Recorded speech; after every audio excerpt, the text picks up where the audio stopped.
Recently, I was in a WhatsApp conversation with some of my friends, and I posted something, and then there was nothing, just crickets, total silence. And I felt myself being quite upset, frustrated, I was left hanging. I wanted the conversation to continue, and for whatever reason, it wasn't. It made me think about silence in conversations. The natural flow of a conversation is sometimes interrupted by a pause or a gap or silence. It's not always a long pause, there are small natural pauses. I was just thinking about this, I find it really interesting. What is the purpose of silence? Because if we are aware of how silence is naturally used, then I think for conversation designers, we can use it purposefully. So I had all of these thoughts, which led to me thinking I should ask Greg Bennett. I've spoken with him quite a lot recently. We've had a few calls at the end of last year, and he's just a super awesome guy. He's incredibly knowledgeable about linguistics, and he's a conversation designer. In fact, he works at Salesforce and he's the conversation design principal there. And what Greg does so well is describe linguistic concepts in a way that are easy to understand, and then he can frame that within conversation design. So you're predominantly working in the text, like chatbot space, right? Yes. So do you observe silence in your design process, like when you would consider it, or how you feel the bot should use silence or the user? Absolutely.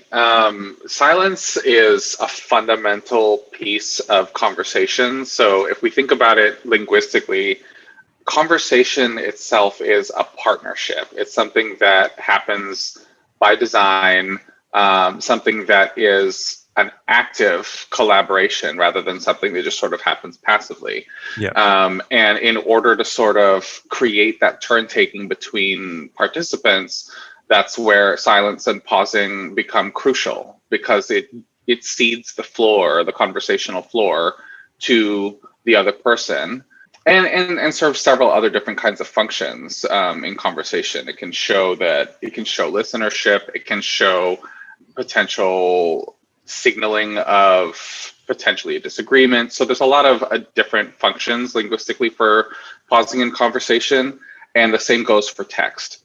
Mm-hmm. So if only one person is communicating or only one person is sending messages, that's not a conversation, because there's no turn taking. Yeah.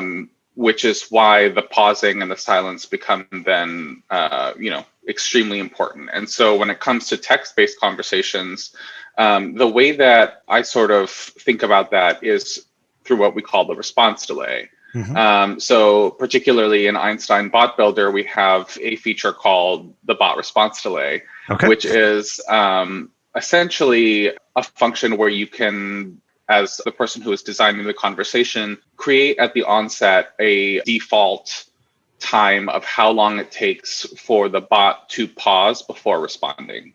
Okay. And the reason why we put that in there is to, again, make sure that we help create the cadence of the conversation, because depending on how long or short the pause is, the user could feel either rushed or disengaged.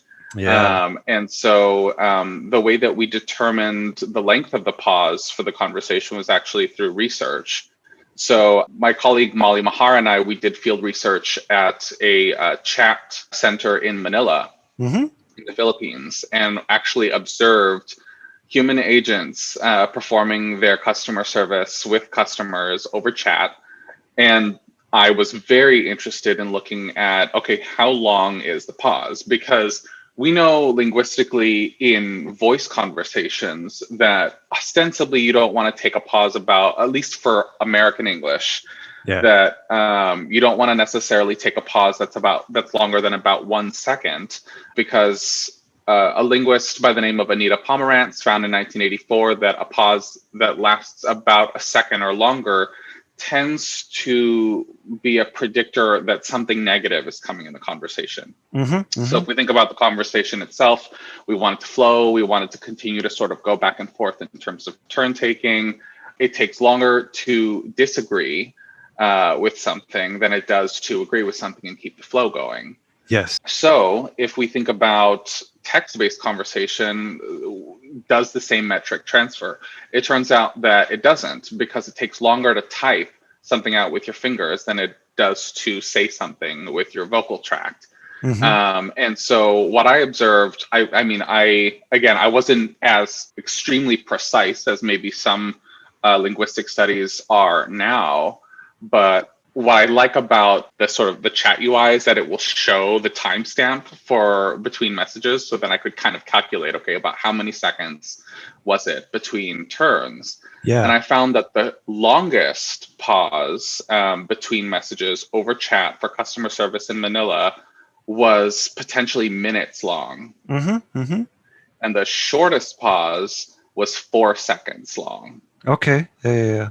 So that tells me, okay, so pauses in general for text could potentially be longer, ostensibly due to the fact that you have to type rather, your fingers aren't as quick as your vocal tract. Yep.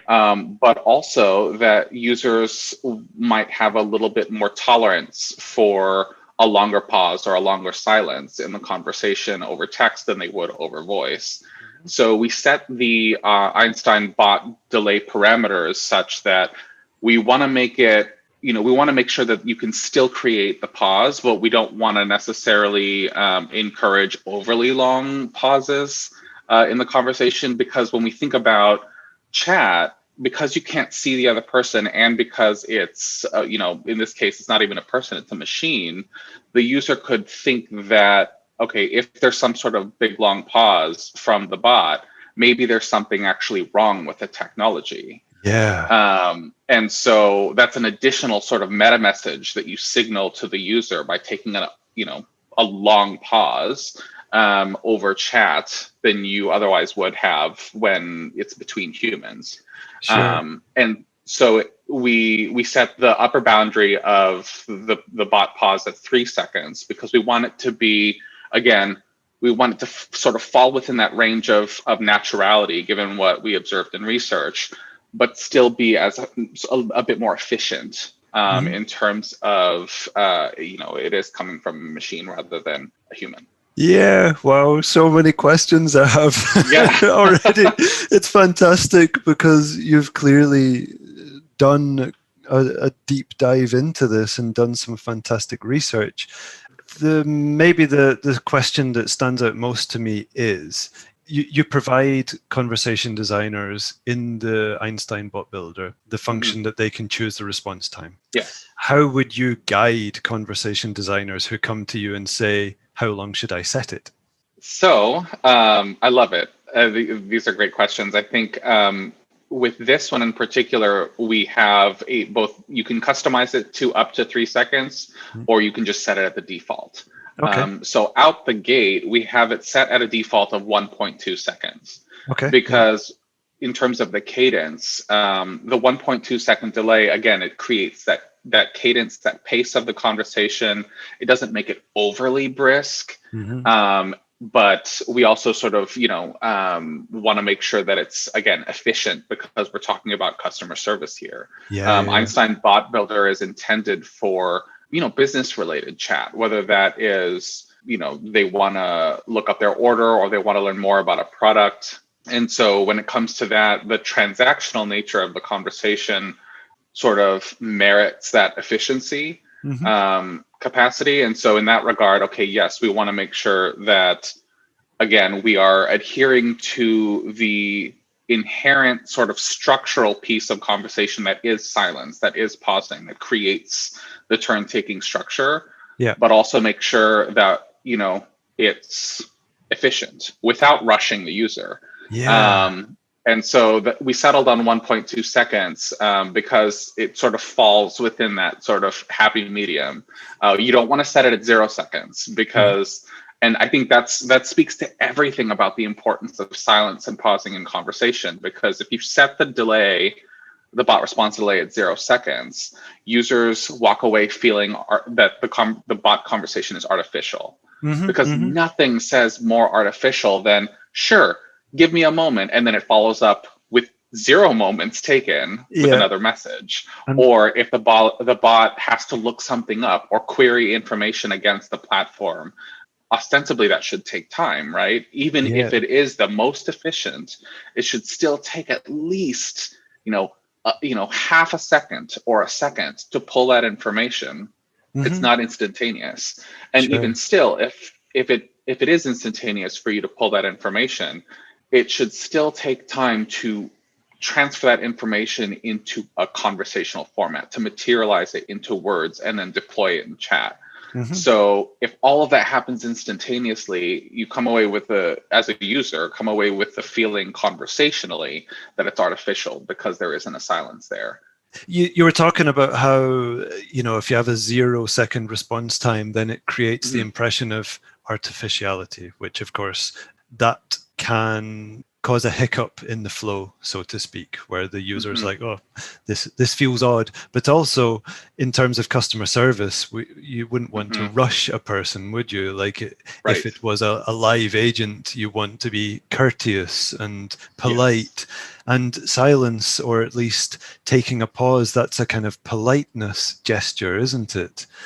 I think that, and particularly when we're talking about chat, like when it comes to conversation, you have to process the discourse that has been communicated, Yeah. and that takes time. And particularly when it comes to chat, because it's text, now rather than listening, we have to read, Mm. and reading is ostensibly slower than listening is. And Yeah. so, in order to give the user that time and not make them feel rushed. I mean, imagine when it's customer service and the user asks for help with something, on how to do something, Hmm. and the bot gives them instructions, and all of the instructions come back to back to back to back. That's overwhelming. Yeah. You're talking about all this information that gets just dumped into the conversation, and now the user then has to scroll up and read and catch up. It creates that, like, even me just mentioning, I can see you kind of tense and whatnot. Like it's an anxiety provoking thing in Yes. conversation. Yeah. And so I would say that, when it comes to, even though, and we say silence, and pausing, and it's not necessarily, I mean, because some people might say, okay, well, it's not, the whole thing is silent because it's text, you don't hear anything. And I'm like, sure, okay, fine, that might be, worth considering. But I think that it's particularly the turn taking structure, the pause in the conversation, that space that you give to to both let the user, take in the information to understand it, and also give them an opportunity to respond. And Hmm. all of that is relative. Yeah, sure. I mean, even now, as we're talking to each other, of course, one speaks and the other listens. So there is silence on one side, but also we're giving other cues, the like Yes. facial cues and all sorts of things. And that makes me wonder, of course, in chatbots, you often have the little like da someone is typing or responding. Yep. How do you feel about the effectiveness of those? Like, do you think that's an elegant solution to this feeling of involvement or not being left hanging? Because you don't want to feel like, hey, are they actually responding to me? Because all I get is nothing. Yeah. I think it's super important. And I think the distinction that you just called out about how, like, you're talking and I'm nodding and whatnot, like, is it like, from a linguistic perspective, is it really ever silent in a Hmm. conversation? Yeah.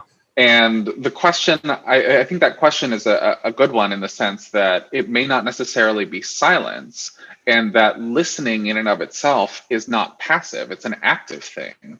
Yeah. Sometimes, yeah, sometimes it's back channeling, that little yeah, those small words that you can say to show listenership. Sometimes it can be gesture, eye gaze. We have all of that with voice, because chat is disembodied. You don't have your body to show those things. We have to leverage text and the graphical interface in order to compensate. And so I think that the ellipsis or the someone is typing, that signal is extremely key to show to the other user something's still happening. Like, we didn't have some sort of disconnect. And if we think about it, like, it's similar to the telephone, right? Like, you Hmm. can't see the other person on the other side, but you have the small yeah, okay, those back channeling cues to show that you're still there. Yeah. Or even that tone to, like, that comes on the line if the line has been disconnected. I think we're aware of very subtle, if you're talking about telephone, subtle cues like the other person's breathing. We get that. Mm-hmm. And it's like that, even though we're not thinking, oh, yes, they're breathing, so they're still there, it still gives us feedback. It's still, we're aware of their presence, that they're still with us. Yeah, or even the quality of, like, I guess, the white noise in the background of the person who's talking on the other side. Like, one thing that I'm really attuned to if I'm talking, because I still talk to my friends on the phone. I don't always do just, video chats. I come from that era where, I come from the era of, like, phone calling and calling cards and whatnot. So I'm dating myself. But if I can hear on the other side that that white noise has changed a little bit, that the sort of quality of that static, if you will, is a little different, then that might tell me something about whether or not that person is still there. We don't have that over chat. No. And so I think that, like, we have, the ellipsis, we have the someone is still typing, but I like that you mentioned, elegance. Are there other ways we can communicate that? And I think that the answer to that is yes, that there are ostensibly other things we can do to the graphical UI to show that the user is, talking to a bot that's still live. Maybe that has something to do with changing the opacity or the color of the chat window itself. Maybe the text composer itself goes gray, or the what do you call it? The cursor stops blinking. And we have to be very conscious of accessibility. Let's say that the user is not a sighted user. Can a screen reader track these graphical UI changes that communicate that meta message to the user? Hey, the chat is no longer active. So I think, yes, there are things that can be done. And there are certainly, I presume, designers out there who are exploring that with the chat UI. Yeah, I can imagine that this is one area that could really improve the experience, just that feedback. People want to know that there is still the connection and they're still engaged in some way, but in an elegant way. It needs to feel natural, and that you don't have to ask questions. You don't have to consider whether the system is actually responding to your inputs. Right. I think, and because when we think about it, like, from the perspective of, let's say that the sort of original format of conversation is face-to-face human conversation. How do we compensate for all of those affordances that we have in face-to-face human conversation when it's no longer face-to-face, when it's no longer human to human? And I think that in that case, we have to consider, okay, so what does it mean to, show that listenership, so that way the user doesn't have to ask? What does it mean to consider how to create that pace in the conversation so the user doesn't feel rushed? Those are, I think, essentially the design challenges that we're faced with, the further away we abstract from that traditional human-to-human face-to-face interaction. Is there an elegant way to close it up? It's, it feels like I have a billion questions to ask you, and anything I throw at you, I know that something's going to come back that will just make me go, wow, okay, wow, yeah, great. Like, just the way you're processing all of this stuff and your knowledge from your studies and experiences. It's fantastic. Thank you. I really appreciate that. I'm terrible at taking compliments. So making it awkward at the end is always really fun. But I think, and I definitely like to lean into awkward moments. But I would say that, I am certainly just really nerdy about conversation. It's something that ever since I studied it in linguistics, have just been really, interested in. And I do see it as, like you said, you see everything through the lens of music. I see everything through the lens of linguistics. And so for conversation in particular, I just think that it's so rich. It's so variable. There's a little bit of mystery to it, which makes it fun to kind of dig into. And I like that it's so highly representative of the culture that we come from. Like everyone who has a conversation expresses their own identity in a unique and truly special way when they have a conversation. And I love that. I think that that's really awesome. So I think, to research and design conversation, I think is to really understand the human condition. And I think that's really, really fun. Amen to that. That's a perfect way to close the conversation.